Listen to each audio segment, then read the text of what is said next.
Spirit cinema నుంచి ప్రకాష్ రాజు గారిని సందీప్ రెడ్డి తీసేశారు. వీళ్ళిద్దరి మధ్య క్రియేటివ్ డిఫరెన్సెస్ రావటం అనేది పెద్ద ఇష్యూగా కనిపించే అవకాశం లేదు.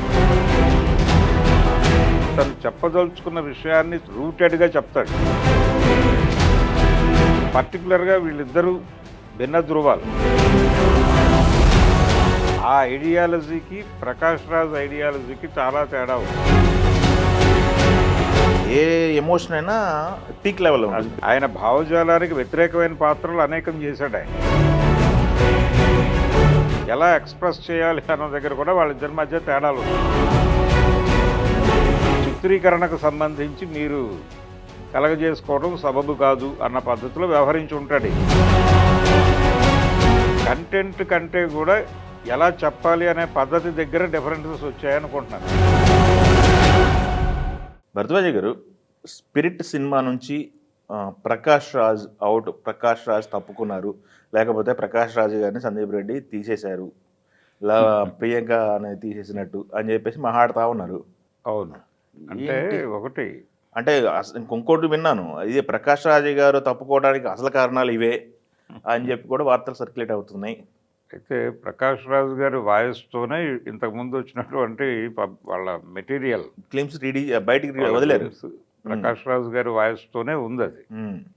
అయితే కీలక పాత్రలోనే ఉన్నాడు ఆయన అనేది అర్థమైంది మనకు. అవును. అయితే క్రియేటివ్ డిఫరెన్సెస్తో ఈ ఈ సినిమా నుంచి ప్రకాష్ రాజే తప్పుకున్నాడు అనే వార్త కూడా ఒకటి ఉంది. అంటే వీళ్ళిద్దరి మధ్య క్రియేటివ్ డిఫరెన్సెస్ రావటం అనేది పెద్ద ఇష్యూగా కనిపించే అవకాశం లేదు. ఎందుకంటే ఆయనది ఒక తరహా ధోరణి. సందీప్ గారిది. సందీప్ పొలిటికల్గా కూడా తన ఐడియాలజీ వేరు, ప్రకాష్ రాజ్ ఐడియాలజీ వేరు. ఓహో. వాళ్ళు అంటే ప్రకాష్ రాజ్ చాలా సందర్భాల్లో తన ఐడియాలజీని పక్కన పెట్టేసి చేసే పాత్ర వరకు కన్ఫైన్ అయి తనని తాను కుదించుకుని చేసిన సినిమాలు అనేకం ఉన్నాయి. ఆయన భావజాలానికి వ్యతిరేకమైన పాత్రలు అనేకం చేశాడు ఆయన. కాబట్టి ఈ సినిమా విషయంలో ఎందుకు స్పెసిఫిక్గా వెనక్కి తగ్గాడు అని అనుకుంటే మేబీ అతను చాలా ఇంటెన్సిఫైడ్ వ్యవహారం. అవును. సందీప్ అంటే తను చెప్పదలుచుకున్న విషయాన్ని చాలా విపరీతంగా అది రూటెడ్గా చెప్తాడు. అది ఏ ఎమోషన్ అయినా పీక్ లెవెల్, అది పీక్ లెవెల్లోనే ఉంటుంది. బహుశా ఆ ధోరణి నచ్చి ఉండకపోవచ్చు. అంటే చెప్పే విషయాన్ని మరీ అంత నొక్కి, అంత బలంగా, అంత స్ట్రెస్ ఇచ్చి చెప్పాలా అనే దగ్గర ఎక్కడో రియాక్ట్ అయి ఉండొచ్చు ఈయన. ఏదో సన్నివేశ చిత్రీకరణలో ఆయన రియాక్ట్ అయ్యి ఉండొచ్చు. అయిన సందర్భంగా ఈయన కూడా ఏదో కామెంట్ చేసి ఉండొచ్చు. అంటే ఇది టోటల్గా మా ప్రాజెక్టు, క్యారెక్టర్ మీకు ముందే చెప్పి చేయించుకుంటున్నప్పుడు చిత్రీకరణకు సంబంధించి మీరు కలగజేసుకోవడం సబబు కాదు అన్న పద్ధతిలో వ్యవహరించి ఉంటాడు ఈయన. వ్యవహరించిన తర్వాత ఈ క్యారెక్టర్లో మనం ఇలా ట్రావెల్ అవ్వటం కరెక్ట్ కాదు అనుకుని ఆయన స్వచ్ఛందంగా తప్పుకుని కూడా ఉండొచ్చు. అంటే రాస్తున్నటువంటి బయటకు వస్తున్నటువంటి విషయాలని బట్టి ఆలోచిస్తే మనకి తరుతున్నటువంటి ఏరియా అది మాత్రమే. అంతకు మించి వీళ్ళిద్దరి మధ్య తేడాలు వచ్చే అవకాశం లేదు. ఎందుకంటే ఐడియాలజికల్ డిఫరెన్సెస్ ప్రతి డైరెక్టర్తోనూ ఉంటాయి. ప్రతి నటుడు ఒక పర్టికులర్ ఐడియాలజీతో ఉంటాడు. ఇప్పుడు ప్రకాష్ రాజుని ఇప్పుడు చూస్తున్నాం మనం.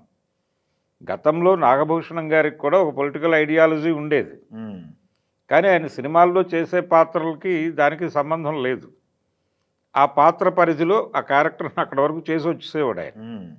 ఇలా చాలామంది పొలిటికల్ ఐడియాలజీ ఉన్నవాళ్ళు సినిమాల్లో నటించినప్పటికీ వాళ్ళ పరిధిలో వాళ్ళు ఉండేవాళ్ళు.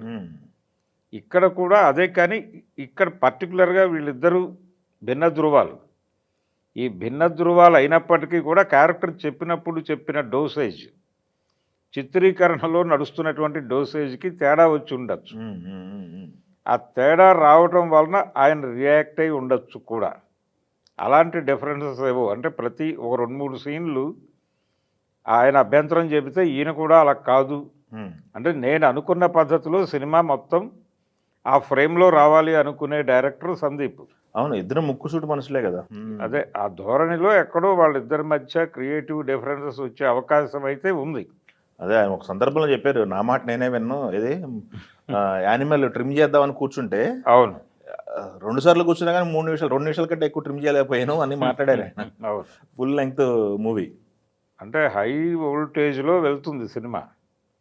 ఆ హై వోల్టేజ్ అది యానిమల్‌లో కనిపించింది. 2, 3 సీన్స్‌లో ఆయన ఐడియాలజీని విపరీతంగా రిఫ్లెక్ట్ చేసే సన్నివేశాలు 2, 3 ఉన్నాయి దానిలో.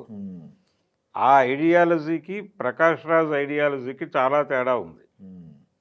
ఆ తేడా ఉండటం అయినప్పటికీ కూడా ఆయన క్యారెక్టర్‌గా దాన్ని ఒక పరిధిలో చూసుంటాడు. ఈయన పరిధిలో చూసుండకపోవచ్చు ఒప్పుకునేటప్పుడు. అదే. కొంత వర్క్ మొదలై నడుస్తున్న దశలో తేడాలొస్తే వచ్చుండొచ్చు. రావటానికి స్కోప్ ఉంది. రావటానికి స్కోప్ ఉంది. ఇద్దరూ కూడా ఎవరి అభిప్రాయాలను వాళ్ళు చెప్పడం మాత్రమే కాదు, ఎలా ఎక్స్‌ప్రెస్ చేయాలి అన్న దగ్గర కూడా వాళ్ళిద్దరి మధ్య తేడాలున్నాయి.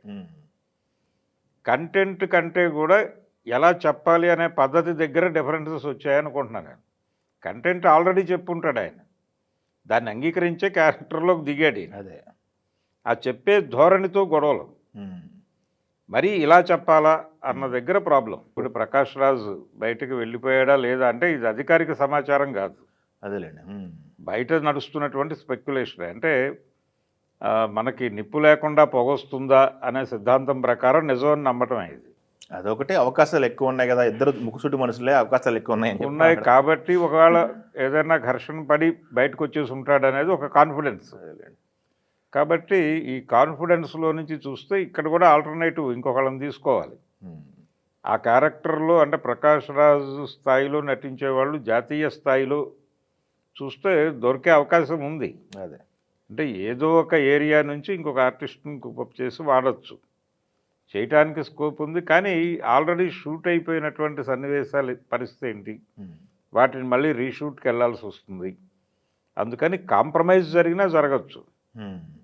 కాంప్రమైజ్ జరిగి అంటే ఒక ఘర్షణ ఎక్కడో బయటకు వచ్చి సెట్లో వీళ్ళిద్దరి మధ్య ఒక డిఫరెన్స్ వచ్చి ఒక సీన్ ఆగుండొచ్చు, షూట్ ఆగుండొచ్చు ఒకరోజు.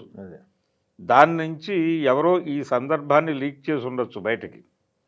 ఆ లీక్ చేసిన దాని మీద ఒక స్పెక్యులేటివ్ స్టోరీ ఎవరో వేస్తే దాన్ని క్యారీ ఫార్వర్డ్ చేస్తూ మిగిలిన వాళ్ళందరూ భుజాలు వేసుకున్నారు.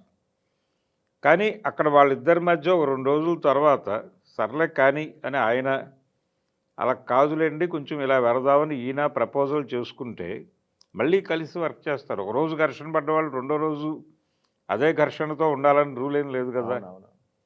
కాబట్టి ప్రకాష్ రాజ్తో కాంప్రమైజ్ అవుతారా, లేదు ప్రకాష్ రాజే కాంప్రమైజ్ అవుతాడా, అవ్వచ్చు కూడా. ఇలా ఏదైనా జరగడానికి స్కోప్ ఉంది వాళ్ళు అధికారికంగా ప్రకటించే వరకు. సరే, ఓకే, థ్యాంక్ యూ. ప్రస్తుతానికైతే ప్రకాష్ రాజ్ లేడు అని అనుకుంటాం అంతే.